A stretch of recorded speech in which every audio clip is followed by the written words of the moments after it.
Salam jumpa para pencinta catur.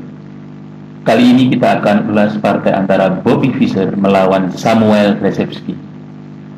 Permainannya sendiri bisa dibilang selesai dalam 12 langkah, yang mana dengan kombinasi cemerlangnya, Fischer sudah mampu merebut menteri lawan, walaupun masih pada fase pembukaan. Namun demikian, permainan diperpanjang hingga langkah ke-42. Fischer memulai dengan langkah 4 dan Rzepski menjawab dengan C5, sebuah pembukaan Sisilia. Kuda E3, kuda C6, D4, C kali D4 menuju ke Sisilia terbuka. Kuda kali D4, G6, kita mempersiapkan fiancé untuk sayap raja, mengantisipasi serangan pada kuda D4, putih melangkah gajah E3. Dan semua berlanjut dengan langkah pada umumnya dan rokade. Gajah B3 mungkin langkah pertama yang tidak lazim. Tapi coba kita analisa. Seandainya gajah tetapi C4 dan putih rokade, maka akan terjadi kombinasi kecil-kecilan dari hitam dengan langkah kuda makan E4, kuda makan E4, D5. Hitam akan memperoleh sedikit keuntungan dengan sekelumit kombinasi dengan menghilangnya pion putih di peta pusat.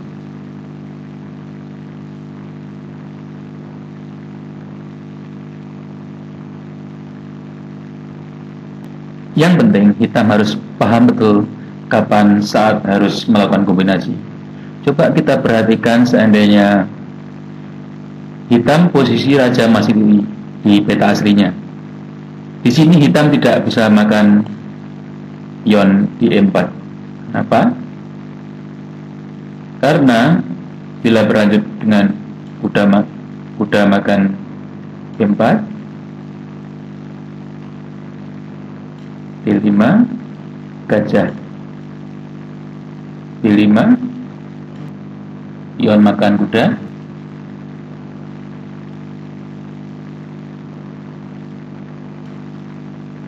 kuda kali C6, maka di sini bila dimakan, gajah akan menggarpu raja dan benteng. Dan bila menteri makan, benteng makan, tentunya tidak dengan raja, ya, maka ada persiapan juga skakmat di sini. Kembali ke posisi semula.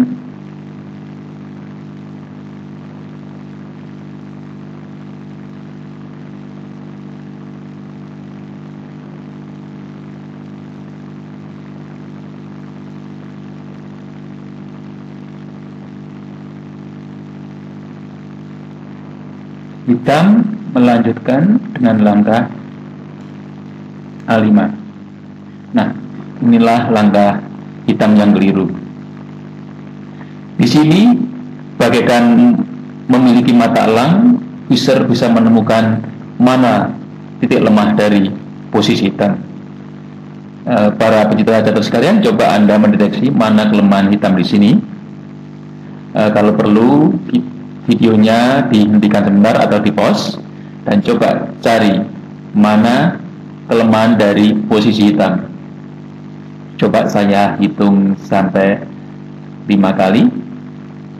5, 4, 3, 2, 1.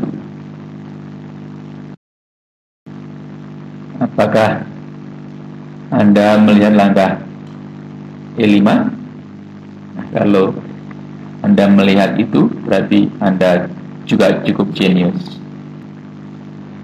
Namun sebelum melanjutkan, sebenarnya langkah hitam yang bagus adalah bukan kuda A5, tapi adalah pion D6, memberikan ruang gerak pada gajah peta putihnya untuk mengontrol diagonal ini dan menghalangi pion E untuk maju ke peta di E5.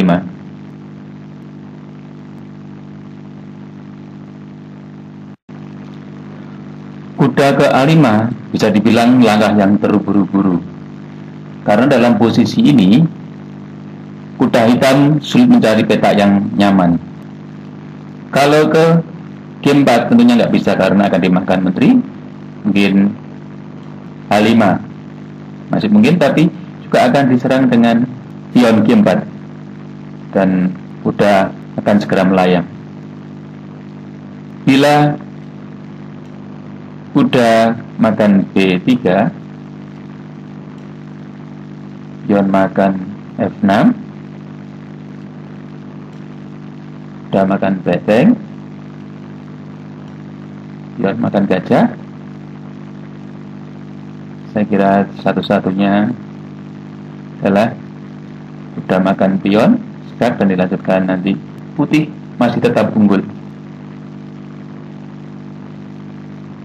Dan permainan aslinya hitam melangkahkan kudanya ke E8.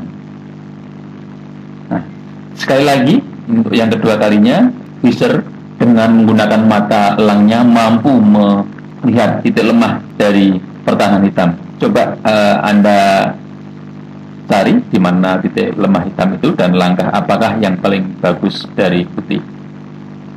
Saya hitung 5 kali sekali lagi. 5, 4, 3, 2, 1.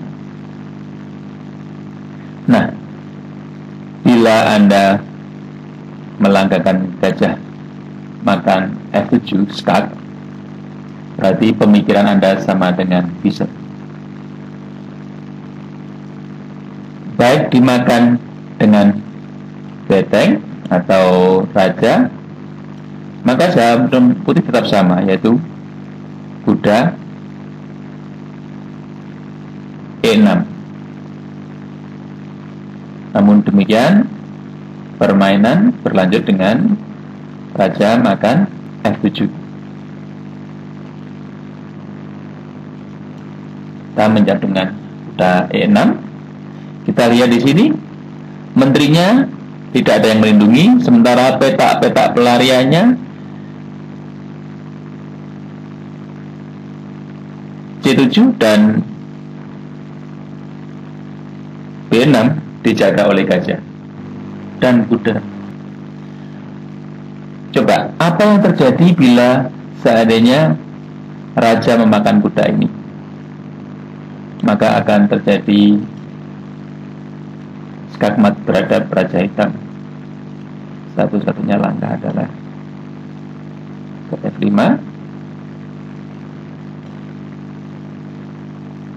skak,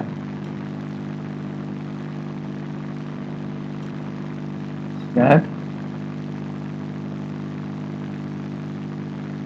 Kalau ke F5,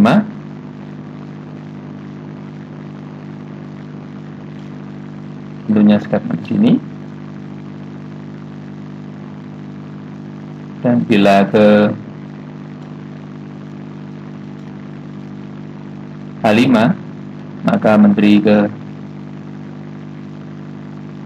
G2 dan ancaman skak mati petak 1, 2, 3.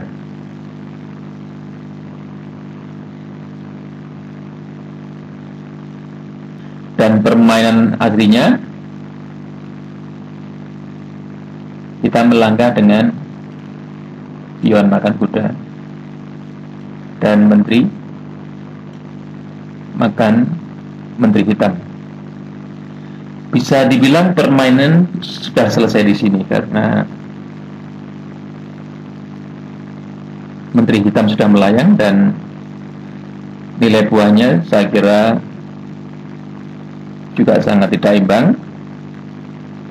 Dan apalagi ketidakimbangan ini tidak ada kompensasi yang didapat dari pemain hitam. Kalau kita lihat di sini kekuatan antara putih dan hitam yaitu sama ada 2 benteng, kemudian gajah dan kuda, dan perbandingannya adalah Menteri Putih berbanding dengan gajah dan kuda. Saya kira ini cukup tidak seimbang. Namun permainan dilanjutkan sampai ke langkah 42. Dan yang perlu dilakukan Putih adalah penyederhanaan buah dan posisi dan banyak menukar.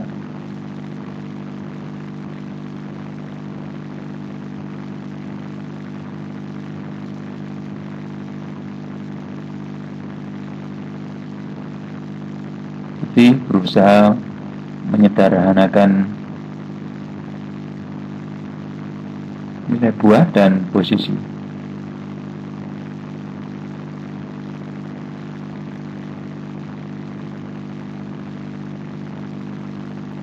Di sini Putih menukar bentengnya dengan gajah untuk melanjutkan atau melancarkan langkah dari pion bebasnya.